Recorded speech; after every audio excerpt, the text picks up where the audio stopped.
For decades, there's been this one single rule that has absolutely dominated retirement planning. I'm sure you've heard of it. But what if that rule, the one that millions of people have trusted, is now quietly failing retirees? Well, today, we're going to break down why the famous 4% rule might not be the safe bet it once was. Think about it. This has been the go-to advice for a whole generation. But the financial world has changed so much, and the very ground this rule was built on, well, it's shifting right under our feet. So the really critical question we have to tackle is this. Is this trusted old rule of thumb still something you can safely bet your entire retirement on? For so many of us, this is the magic number, right? $1 million. It just feels like the finish line. It's supposed to be the amount that guarantees a comfortable life, the freedom to finally travel, and the chance to just enjoy all those years you worked so hard for. In our minds, that number, it means security. But here's the cold hard reality.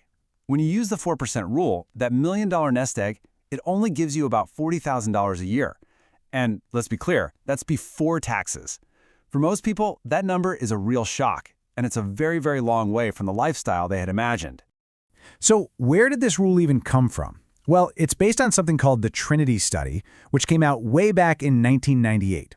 It looked at historical market data and basically found that a 4% withdrawal rate gave your money a really high chance of lasting for 30 years. And it was a groundbreaking idea at the time. The key words there, as we're about to see, are at the time. So why is this once solid rule suddenly on shaky ground?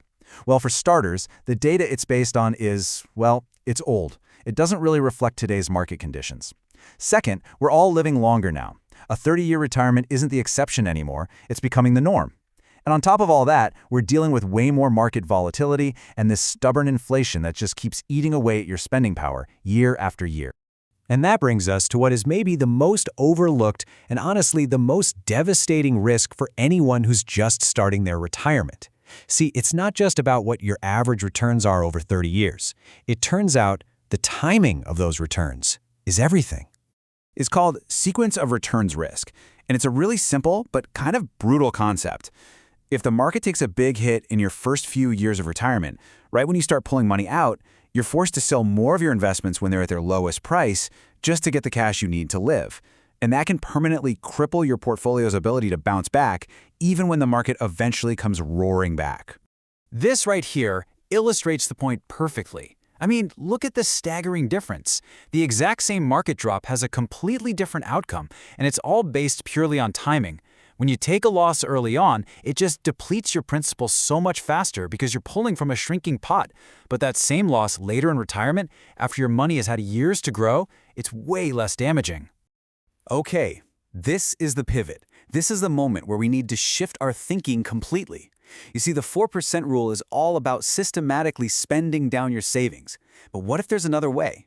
What if the goal wasn't just to withdraw your money, but to actually make your money generate an income?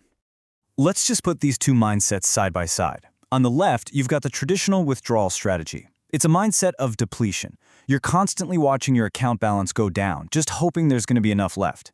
But on the right, you have the income mindset. Here, your assets become a tool, a machine that creates a paycheck. The focus completely shifts from how much do I have left to how much reliable income can this produce for me. It's a huge change in both strategy and your peace of mind. So, how do these modern income strategies actually work? Well, they pretty much operate on a few key ideas. First, they let you participate in the market's growth, often by linking to an index like the S&P 500.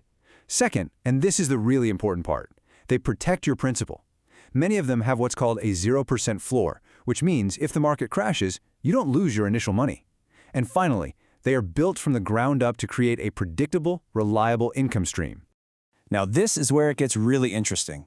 While those traditional withdrawal strategies are struggling to support even 4%, these modern income-focused strategies are built with a totally different goal in mind, to support potentially higher and much more reliable payout rates for the rest of your life.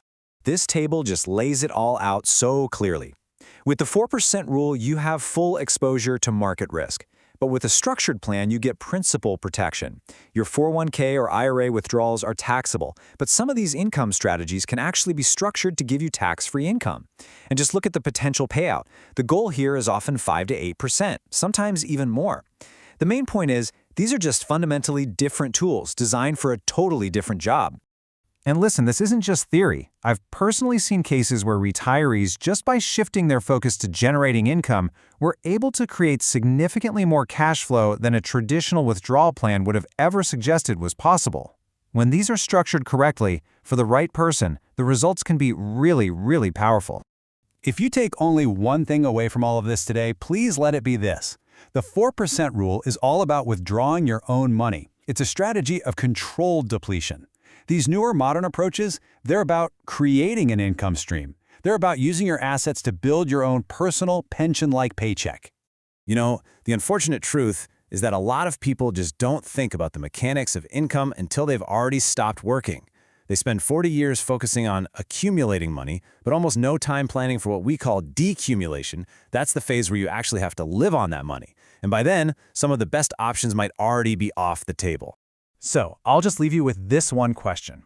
The most important number in your retirement isn't just how much have you saved, it's what can those savings actually do for you. Shifting your perspective from just a balance on a statement to a reliable, predictable paycheck, well, that could be the most important financial decision you make for your entire retirement.